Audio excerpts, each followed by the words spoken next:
Olá pessoal, tudo bem? Aqui quem fala é o Fábio, estamos começando mais um vídeo do Vlog Mediários. No vídeo de hoje nós temos mais uma aula de inglês voltada para o vestibular. Nessas aulas nós resolvemos provas, tiramos dúvidas sobre vocabulário, sobre gramática, sobre os textos, resolvemos as questões e eu espero que dessa forma vocês consigam levar conceitos que sejam úteis para vocês resolverem qualquer prova, qualquer vestibular que vocês forem prestar ao longo do ano. E hoje eu separei aqui para a gente resolver juntos a primeira fase da FUVEST 2018. Eu considero que é uma prova bem feita e com nível de dificuldade médio para fácil. Então eu espero que todo mundo consiga aproveitar esse vídeo, consiga levar algum aprendizado dele. Então eu estou aqui com a prova aberta, como vocês já devem saber, a FUVEST nos últimos anos tem tido 5 questões de inglês, com 2 textos, então 3 questões para um texto e 2 questões para outro. E eu vou deixar também esse bloco de notas aberto aqui no canto para, à medida que nós formos resolvendo a prova, eu fazer algumas anotações aqui também. Então vamos lá para a resolução. Como sempre, eu gosto de dar aquela dica de sempre que você for resolver uma prova de português, inglês ou qualquer outra língua que tenha bastante interpretação, você, antes de ler o texto, ver de onde foi extraído, qual é a fonte do texto, porque dependendo se ele foi extraído de uma fonte jornalística, literária, poética, de cartoon, qualquer coisa assim, pode ser que mude um pouquinho o jeito que você interprete. Você tem que interpretar de uma maneira mais literal, uma maneira mais figurada e assim por diante. No caso aqui, o texto foi extraído do The New York Times, que é um jornal de grande circulação nos Estados Unidos e no mundo, então quer dizer que a gente vai ter que ligar nossas lentes jornalísticas para ler esse texto aqui. E agora que a gente já sabe disso, vamos para a leitura do texto. E como sempre, eu leio até um ponto final de algum período e depois eu explico esse período. Eu faço a tradução, explico algum termo mais difícil e assim por diante. Aqui no começo diz então: It's a perilous time to be a statue. Eu acho que muitos candidatos podem ter estranhado essa primeira frase, e eu achei estranha, pelo menos quando eu li, e eu acho que algumas pessoas talvez não reconhecessem essa palavra aqui. Perilous não é tão comum assim, mas também não é tão raro. Significa perigoso. Mas assim, o que eu sempre falo, sempre que você lê um termo, uma palavra que você não sabe o sentido, não fique desesperado, continua lendo o texto, que às vezes essa palavra nem é importante, e às vezes você consegue inferir o que ela quer dizer depois que você pega o contexto, você entende o que o texto quer dizer, qual que é a mensagem do texto. Mas de qualquer forma, o que está querendo dizer a primeira frase? É um tempo perigoso para ser uma estátua. Bom, isso não quer dizer nada pra gente, né? Vamos continuar a leitura. Not that it has ever been a particularly secure occupation, exposed as statues are to the elements, bird droppings and political winds. Vamos por partes. Até a vírgula aqui. Não que jamais tenha sido uma ocupação particularmente segura. E continuando. Tão expostas quanto as estátuas são aos elementos, eu acho que aqui está se referindo aos elementos da natureza, tipo chuva, vento, sol, neve, essas coisas. Bird droppings, que são as excretas das aves. E political winds, que são os ventos políticos, que é meio que uma metáfora para mudança de governos. E o que a gente consegue tirar desse parágrafo então? Tá falando que não é fácil ser uma estátua e começa a listar alguns riscos às quais as estátuas são expostas. Parece que a gente começou a caminhar, mas mesmo assim ainda tá meio nebuloso. Eu não consigo entender direito só com esse parágrafo o que o autor quer dizer e aonde ele quer chegar com tudo isso. Então eu acho que é melhor a gente continuar lendo. O segundo parágrafo começa: Just ask Queen Victoria, whose rounded frame perches atop hundreds of plinths across the Commonwealth, with an air of solemn, severe solidity. Esse sem dúvida é o período mais estranho, mais difícil do texto, mas vamos por partes que vai dar para entender. Just ask, então, apenas pergunte para Queen Victoria, a Rainha Vitória. Essa Rainha Vitória foi uma rainha muito famosa que governou o Reino Unido no século XIX, então muitas vezes nós vemos em filmes, livros, seriados falando sobre a era, o período vitoriano. Então quando a gente ouvir falar sobre o período vitoriano, tá falando sobre essa rainha aqui, a Rainha Vitória, que foi muito poderosa na época. Então vamos continuar aqui. Frame é uma palavra que significa moldura ou formato. Por exemplo, quando a gente fala photo frame, a gente está falando de uma moldura de foto. E então é meio que isso que essa palavra quer dizer. Rounded significa arredondada. Então, round é redondo, daí rounded é meio que arredondado. Então tá falando que o formato arredondado. E agora whose. Essa palavra aqui é aquela palavra que dá um senso de pertencimento. Em português a gente traduz para cujo. Ou seja, tá falando que esse formato arredondado pertence à Rainha Vitória. Em seguida de tudo isso vem essa palavra aqui que é purchase. Essa é um verbo que eu mesmo não conhecia antes de fazer essa prova, que então é to purge. E como tá na terceira pessoa, he, she, it, né? Fica purchase, que a gente coloca o es. Por isso que fica purchase. E significa sentar na beirada, pelo que eu pesquisei. Eu mesmo não conhecia, mas para falar a verdade nem tem tanta importância assim. Então, que nem eu falei, quando você não entende uma palavra, não tem problema, vai continuar lendo, que na maioria das vezes vai dar certo, você vai conseguir entender o contexto geral do texto. Agora, a próxima palavra, atop. Essa é uma palavra interessante. Atop é uma preposição que significa on top of. Então poderia usar essas duas formas, on top of ou atop, que significa em cima de. Continuando, hundreds of plinths. Plinth, essa palavra aqui, também é uma palavra meio estranha e se refere à base sobre qual uma escultura ou monumento é construído. Só para anotar aqui para a gente não esquecer. E hundreds, claro, é centenas. Então o que a gente tem até agora, só para a gente não se perder. Apenas pergunte para a Rainha Vitória, cujo formato arredondado senta em cima de centenas dessas bases. Agora, across the Commonwealth. O Commonwealth é meio que historicamente um termo usado para se referir aos países que já estiveram sob o domínio do Império Britânico. Então, sei lá, Canadá, Austrália, Nova Zelândia, todas essas coisas pertenciam ao Commonwealth. E como esses países também tinham a Rainha Vitória como rainha, eles também construíram estátuas para ela. Então, não existe apenas estátuas da Rainha Vitória na Inglaterra, na ilha da Grã-Bretanha. Tem vários lugares do Commonwealth, isso que está falando aqui. With an air of solemn, severe solemnity. Com um ar de solenidade, severidade e solidez. Basicamente o que falou até esse ponto aqui, que existem estátuas da Rainha Vitória espalhadas por todos esses países da Commonwealth e sempre a Rainha Vitória é retratada com esse ar severo, solene, de solidez, firme e tudo mais. Continuando então a leitura. But in 1963 in Quebec, members of a separatist paramilitary group stuck dynamite under the dress of her local statue. But é uma conjunção adversativa, né? Então, entretanto, mas, todavia, em 1963, em Quebec, membros de um grupo separatista paramilitar stuck. Stuck é o passado de stick, então é to stick, daí vira stuck. Então, to stick é colar, é colocar. Então, stuck é colocou, colou, enfim. Dynamite, dinamite, under the dress of her local statue. Embaixo das vestes da sua estátua local. O que a gente entendeu então até esse ponto, que um grupo separatista colocou dinamite na estátua de Quebec, da Rainha Vitória, em 1963. It exploded with a force so great that her head was found 100 yards away. E explodiu com uma força tão grande que a cabeça dela foi encontrada 100 jardas distante. Continuando a leitura então, próximo parágrafo. Today, the head is on display in a museum with her body preserved in a room some miles away. Hoje, a cabeça, então essa cabeça que explodiu e foi encontrada longe da estátua, do lugar que era originalmente a estátua, está on display. On display é à mostra. In a museum, num museu. With her body preserved in a room some miles away. Com o corpo da estátua preservado em um quarto, em um cômodo, algumas milhas distante. Então eles preservaram tanto a cabeça quanto o corpo da estátua. The art historian Vincent Giguère said that the fact it's damaged is what makes it so important.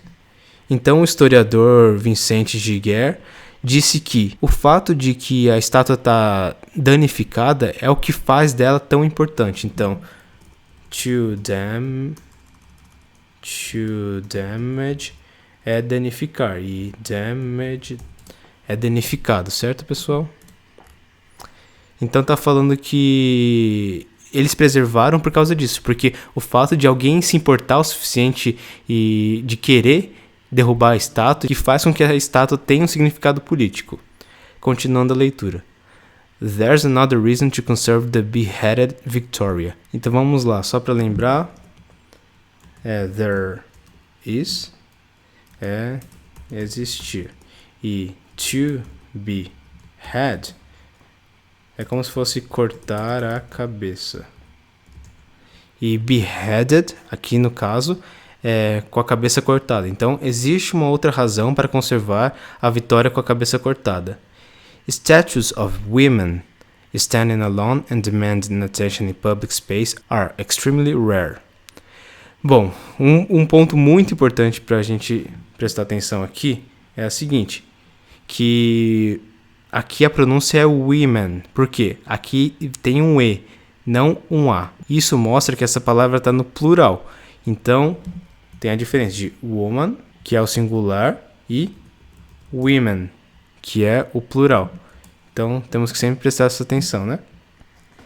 Então, estátuas de mulheres, standing alone, meio que nesse sentido quer dizer estando lá sozinhas, sendo levantadas sozinhas, and demanding attention, e pedindo atenção num espaço público, são extremamente raras. Então, tá falando que estátuas de mulheres são raras. Geralmente são de homens. To be made a statue, a woman had to be a naked muse, royalty, or the mother of God. Então tá falando aqui, para ser feita uma estátua, para ser homenageado com uma estátua, uma mulher, então aqui vocês podem ver que tem a diferença, aqui tá com E e aqui tá com A, então aqui tá no singular. Uma mulher tinha que ser ou uma musa nua da realeza, ou a mãe de Deus, se referindo a Maria, né, mãe de Jesus, que sempre teve muitas homenagens. Então aqui está continuando com a crítica de que pouquíssimas mulheres eram homenageadas com status, a não ser que você fosse uma musa ou uma parte da realeza para você poder pagar para ser homenageada, ou Maria, mãe de Deus. Continuando então. Or occasionally an icon of war, justice or virtue. Boudica in her chariot in London, the Statue of Liberty in New York. Esse parágrafo conclui então. Ou ocasionalmente um ícone da guerra, justiça e virtude. Então, Boudica foi uma líder de guerra da Grã-Bretanha, uma personagem histórica que lutou na época que o Império Romano estava invadindo tudo, estava conquistando a Europa inteira, e eles chegaram até a Grã-Bretanha e a Boudica lutou contra os romanos. Então, ela virou uma personagem histórica muito conhecida e ela é sempre retratada com uma carruagem. Então, lá em Londres tem uma estátua dessa. E a Estátua da Liberdade em Nova York. Ou seja, esse parágrafo conclui citando dois exemplos de mulheres que são retratadas como estátuas, só que elas fogem da curva, né? É fora do normal, porque elas são ícones da guerra e da justiça. E elas são exceção. Geralmente as mulheres não são retratadas. Isso que está querendo dizer esse parágrafo inteiro. E por fim, o último parágrafo. Still, of 925 public statues in Britain, only 158 are women, standing on their own. Of those, 110 are allegorical or mythical, and 29 are of Queen Victoria. Então, uma coisa que eu quero chamar a atenção nesse último parágrafo é essa palavra aí que começa mesmo, é still, que nesse caso está dando o sentido de mesmo assim. E é uma coisa que o vestibular gosta muito de perguntar nessas conjunções, essas palavrinhas assim que iniciam parágrafos. Então fica, mesmo assim, das 925 estátuas públicas na Grã-Bretanha, apenas 158 são de mulheres. E dessas 158, 110 são alegóricas, são personagens alegóricas ou míticas, que então são da mitologia. E 29 são da Rainha Vitória. Isso significa que ou as personagens não existem, ou são a Rainha Vitória. Fora isso, praticamente nenhuma mulher é retratada como estátua. E então a gente percebe que uma das ideias principais do texto dessa autora é fazer uma crítica ao fato de que pouquíssimas mulheres são retratadas como personagens importantes o suficiente a ponto de receber estátuas e homenagens para elas. Então a tradução desse texto foi meio longo, o vocabulário assim não é tão trivial, mas espero que tenha dado para entender a ideia geral e vamos resolver as questões vendo alternativa por alternativa por que elas estão erradas ou certas. Questão 86 então. Conforme o texto, o grau de importância atribuído à estátua da Rainha Vitória em Quebec reside no fato de a escultura, letra A, estar em processo de restauração. Não fala isso em nenhum momento do texto que ela está em processo de restauração, né? Fala que ela já foi danificada com essa dinamite que explodiu e já foi restaurada, né? A cabeça dela já está no museu e o corpo da estátua também já estão preservados. Então não fala que está em processo. Letra B. Ter sobrevivido às intempéries ao longo dos anos. Também não fala disso, e pelo contrário, fala até que foi explodida, e então não fala que sobreviveu a tudo. Acho que ele quis tentar confundir o candidato com essa primeira parte aqui, que as estátuas são expostas aos elementos, às coisas das aves e dos ventos políticos. Mas isso aqui é só uma introdução para contextualizar, não está falando nada disso em relação à Rainha Vitória. Letra C. Pertencer a um grupo de réplicas idênticas. Bom, no texto fala que existem muitas estátuas da Rainha Vitória mesmo, aqui no Commonwealth, né? Então todos os países da Commonwealth têm representações da Rainha Vitória, mas primeiro não fala que são réplicas idênticas, falam que são só da Rainha Vitória, e não fala que essa é a razão da estátua de Quebec ser importante. Não fala, então não tem nada a ver. Letra D. Ser a primeira a retratar uma autoridade feminina? Não, também não fala que é a primeira estátua de uma autoridade feminina. Fala que existem muito poucas estátuas, são exceções e tudo mais, mas não fala em nenhum momento que é a primeira. Letra E. Ter sofrido danos em sua estrutura. Exatamente isso. Isso se encontra aqui no final dessa linha aqui. O fato de que ela está danificada é o que faz dela tão importante.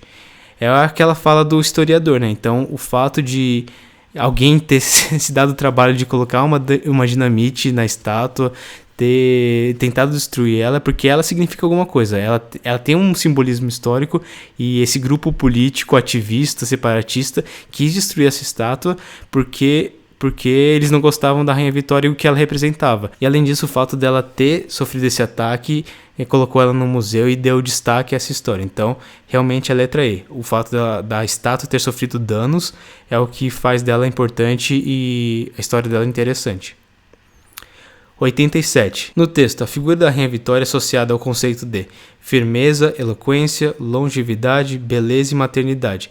Essa é fácil, eu considero uma questão fácil, é a firmeza, letra A, porque fala aqui que em todas as estátuas que retratam a Rainha Vitória, ela sempre está com um ar de solenidade, severidade e solidez. Então não fala exatamente em nenhum momento o termo firmeza, mas essas são palavras que estão relacionadas a esse termo, são parecidas. E não fala nada das outras coisas, então não fala de eloquência, longevidade, beleza nem maternidade. Próxima pergunta, eu vou ter que abaixar aqui um pouquinho. Então, 88. No texto, a referência ao número de estátuas expostas em espaços públicos na Grã-Bretanha indica ênfase em personalidades alegóricas. Não é bem isso, né, pessoal? Vamos continuar lendo que a gente vai entender. Escassez de monumentos do gênero feminino. Essa é a resposta certa. Então, o texto desses números, para destacar o fato de que existem poucas mulheres sendo retratadas.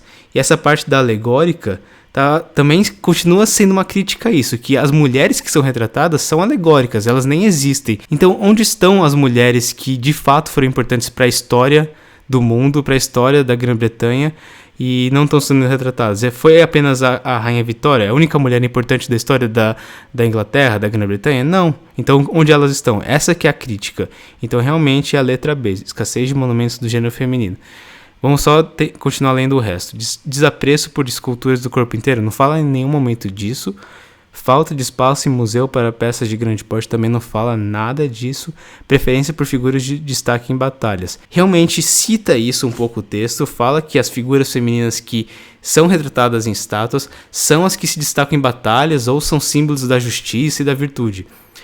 Mas isso também não é uma coisa boa, não é essa a questão. Não são apenas as guerreadoras que deveriam ser retratadas, mas sim todas as importantes. E é isso, pessoal, a gente conclui esse primeiro texto aqui. Foi meio longo, foi meio difícil, mas espero que tenha dado para entender. Qualquer dúvida podem deixar aqui nos comentários. E, sem mais demoras, vamos para o segundo texto aqui. Eu vou só ajustar o bloco de notas. Ajustado o bloco de notas para o outro lado, para o lado esquerdo agora, vamos para o segundo texto. Eu considero ele mais fácil, então vamos lá. Algorithms are everywhere. Já traduzindo, algoritmos estão em todo lugar. Everywhere, né? Todo lugar. They play the stock market, decide whether you can have a mortgage, and may one day drive your car for you. Então, they. Esse they aqui está fazendo referência a alguma coisa que já apareceu, né? No caso, algoritmos. Então, algoritmos estão em todos os lugares.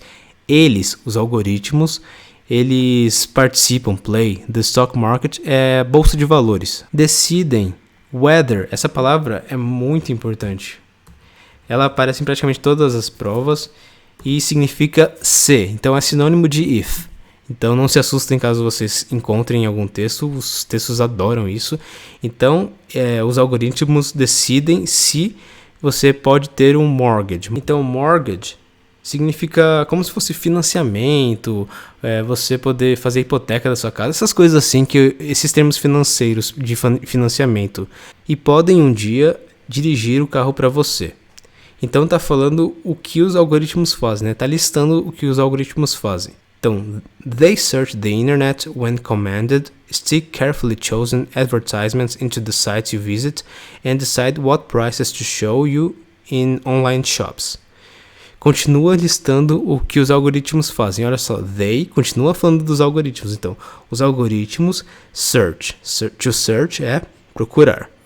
Então, eles procuram a internet quando comandados, quando você falar para eles fazerem isso. Stick carefully chosen advertisements. Então eles colocam advertisements, que é anúncios publicitários, escolhidos com cuidado, into the sites you visit, nos sites que você visita. Então são os algoritmos que escolhem quais os anúncios que vão aparecer para você nos sites que você estiver visitando. And decide what prices to show you in online shops. E decidem quais os preços que vão ser mostrados a você nas lojas online. Terminando esse parágrafo. But what exactly are algorithms? And what makes them so powerful? Então, but, de novo, conjunção adversativa. Mas o que exatamente são os algoritmos? E o que fazem deles tão poderosos? Powerful. Então, power é poder. Daí, esse sufixo full é como se fosse cheio, né? Então, cheio de poder, poderoso. Continuando a leitura. An algorithm is essentially a brainless way of doing clever things. Um algoritmo é, essentially, a brainless way of doing clever things. Bom, brainless significa meio que, literalmente, brain significa cérebro. E esse sufixo less significa sem. Então, juntando brainless, fica sem cérebro. Mas claro que isso não é assim o sentido de verdade. É um sentido figurado para dizer assim, sem pensar, inconscientemente, alguma coisa assim, nesse sentido, sabe? Que você não precisa de exatamente um cérebro ficar pensando, raciocinando para você poder fazer isso. Então, a brainless way é maneira. Então, uma maneira que você pode fazer sem pensar, coisas inteligentes. Clever, inteligentes. E só para pegar o gancho, esses dois sufixos que nós vimos aqui, full e less, eles aparecem demais. E sempre dá meio que para você fazer essa divisão, pegar o começo da palavra e ver o que é. Então, powerful é cheio de poder. Então, por exemplo, existe o termo joyful, que separando joy, é alegria, vamos dizer, alguma coisa assim. E full é cheio, né? Então é cheio de alegria. E já do less existem muitos termos também, por exemplo, homeless é um termo bem usado. Home é lar, casa. Então, geralmente, esse termo é utilizado para moradores de rua, pessoas que não têm onde ficar, onde passar a noite e tudo mais. Então, sempre que você vê esses dois termos, full e less, você consegue fazer essa decomposição da palavra. It is a set of precise steps that need no great mental effort to follow, but which, if obeyed exactly and mechanically, will lead to some desirable outcome. Então, it's a set é um conjunto, essa palavra aqui, of precise steps, de passos precisos, então exatos, that need no great mental effort, então que não necessitam de grande esforço mental. Effort, essa palavra significa esforço. To follow significa para seguir, então você não precisa de um grande esforço mental para você conseguir seguir esses passos, mas os quais, se obedecidos exatamente e mecanicamente, irão te conduzir, to lead é conduzir, to some desirable outcome. Para algum, outcome significa resultado, essa palavra é importante também, outcome, às vezes a gente não... Então outcome significa resultado. Desirable vem da palavra desire. Desire significa desejo. Desire. Desejo. E desirable significa desejável. Então, continuando. Long division and column addition are examples that everyone is familiar with. Então está explicando que as operações matemáticas de divisão e adição, daquela forma que todo mundo faz, pegando o papel, emprestando a casa, tudo mais, são exemplos de algoritmos, porque a gente aprende as regrinhas, todos os passos, e sempre que a gente faz dá certo, porque é um algoritmo estabelecido. If you follow the procedure, you are guaranteed to get the right answer. Então, se você seguir o procedimento, é garantido que você conseguirá a resposta certa. Isso que está falando aqui. Continuando, então. So is the strategy rediscovered thousands of times every year by school children bored with learning mathematical algorithms for playing a perfect game of noughts and crosses. Essa expressão que começa esse período, so is, é meio que da mesma forma também é. Então tá fazendo uma comparação, tá falando que isso também é. Então o que tá falando? Que da mesma forma que a divisão e a adição, a estratégia é redescoberta milhares de vezes todos os anos por crianças na escola, bored e entediados com algoritmos matemáticos, aprendizado de algoritmos matemáticos, para jogar um perfect game of noughts and crosses. Noughts and crosses é a mesma coisa que tic-tac-toe, que é o nosso jogo da velha. Então, tic-tac-toe, esse termo aqui, é mais usado nos Estados Unidos. Noughts and crosses é mais usado na Grã-Bretanha e em outros países que falam inglês. Nought, na verdade, significa zero. Então, é como se fosse o zero é a bolinha e cross significa cruz, que é a cruzinha. E esse período tá falando daquele negócio de que toda criança um dia aprende que tem um jeito que você não perde o jogo da velha. Se você começar lá para aquela casinha lá específica e você depois fizer a sequência certinha, você nunca vai perder. Você pode não ganhar, pode dar empate, mas você nunca vai perder. E tá falando que todo ano milhares de crianças aprendem isso quando estão jogando o jogo da velha, quando deveriam estar aprendendo matemática. Vamos lá que estamos quase acabando, pessoal. The brainlessness is key. Each step should be as simple as free from ambiguity as possible. Explicando mais ainda esse outro sufixo aqui, ness. Ness é um sufixo que forma um substantivo. Então, só para vocês terem uma ideia. Good significa bom. Goodness significa bondade. O que aconteceu aqui? Good é um adjetivo e goodness é um substantivo. Então, adicionando esse sufixo aqui, ness, a gente conseguiu um substantivo. É isso que essa parte faz. Então, da mesma forma, brainless é sem cérebro, é um adjetivo. Agora, brainlessness é um substantivo. E já é difícil de traduzir brainless para o português, então imagina brainlessness, eu não vou conseguir. Mas está dizendo que é um substantivo referente a essa parte do sem pensar, inconscientemente. Então, esse substantivo X que eu não vou conseguir traduzir é chave. Cada passo deve ser o mais simples e o mais livre de ambiguidade possível. Então, as free não está falando de free de grátis, assim, sem pagar. É free de livre, livre de ambiguidade quanto possível. Então, continuando.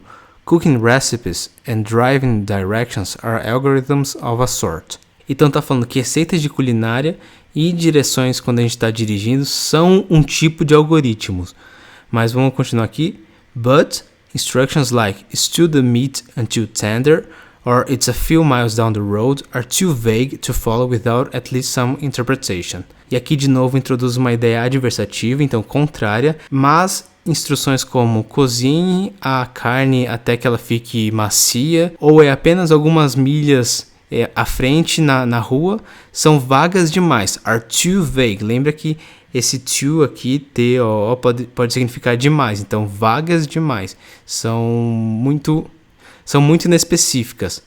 Então, são vagas demais para serem seguidas, sem pelo menos algum tipo de interpretação. Então, acaba o texto, nesse último período, falando que quando aparecem esses termos mais vagos numa receita, ou quando alguém vai dar alguma instrução, não pode ser considerado um algoritmo perfeito, porque está aberto à interpretação, né? Quando fala, você segue um pouco à frente, mas não fala quanto exatamente, não é perfeito, a pessoa vai ter que interpretar, então não é uma coisa exata.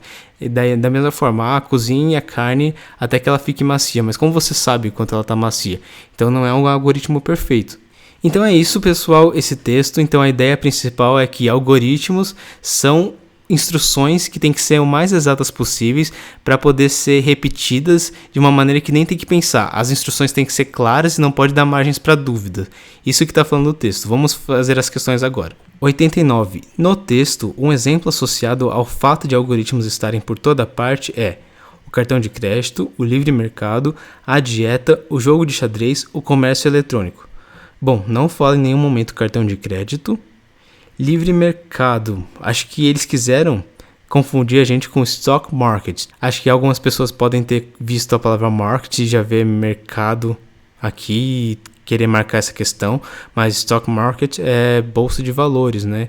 Então não tem nada a ver com livre mercado. Dieta, eles colocaram essa alternativa para enganar também por causa dessa parte aqui de receitas de culinária, mas não tem nada a ver com dieta em si.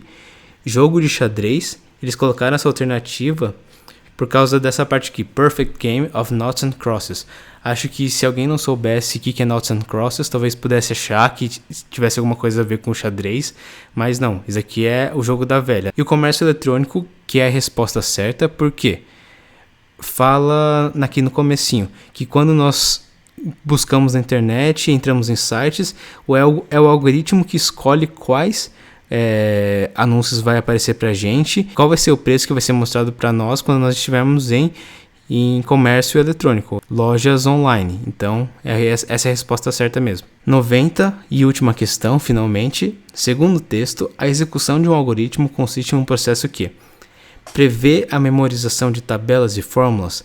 Não, é justamente essa frase aqui, esse termo, brainless, ou seja, sem pensar, é porque você não precisa memorizar nada, você tem que seguir as instruções. B. Envolve mecanismos de seleção e detecção de erros?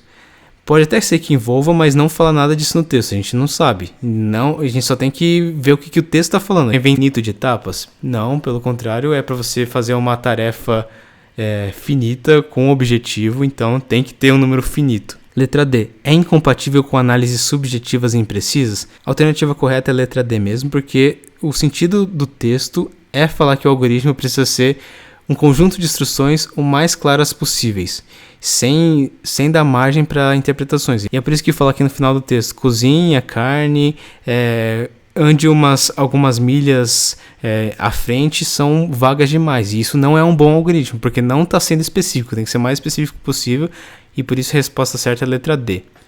Alterna níveis altos e baixos de esforço intelectual? Não Pelo que o texto fala, você precisa ter pouco esforço intelectual, você não precisa concordar com o texto, mas é isso que ele está dizendo, né? Você tem que só ir lá e acertar a questão de acordo com o que o texto está dizendo. Então não fala que alterna níveis altos e baixos de esforço intelectual, pelo contrário, fala que você tem que ter o menor esforço intelectual possível. E com isso nós finalmente finalizamos a resolução dessa prova, pessoal. Foi demorada demais, eu sei, mas é que eu realmente gosto de destrinchar os parágrafos, explicar termo por termo, para não restar dúvidas, para a gente conseguir discutir algumas coisas, tipo sufixos, essas conjunções que eu acho importante, e para vocês verem que é possível ir pegando o significado geral das coisas sem entender palavra por palavra. Eu mesmo não entendi todas as palavras da primeira vez que eu li o texto. E não se sintam desencorajados a continuar lendo o texto só porque você não entendeu uma palavra ou outra. Se vocês ficaram com alguma dúvida, podem escrever aqui nos comentários que eu tento resolver para vocês. Se vocês tiverem sugestões de outras provas que eu possa resolver aqui no canal, podem mandar para mim também, que eu dou uma olhada na prova. Se eu achar interessante, a gente faz junto também. E é isso, continue acompanhando o canal, que vai ter muitas outras resoluções de provas. Continue acompanhando o curso completo de inglês que eu estou postando aqui. Estou me esforçando bastante para manter as aulas de uma maneira regular. Então, deem o apoio de vocês, que eu fico mais motivado ainda para fazer isso, pessoal. Então, o vídeo de hoje foi esse. Abraços, obrigado pela companhia, obrigado pela paciência e até a próxima, pessoal.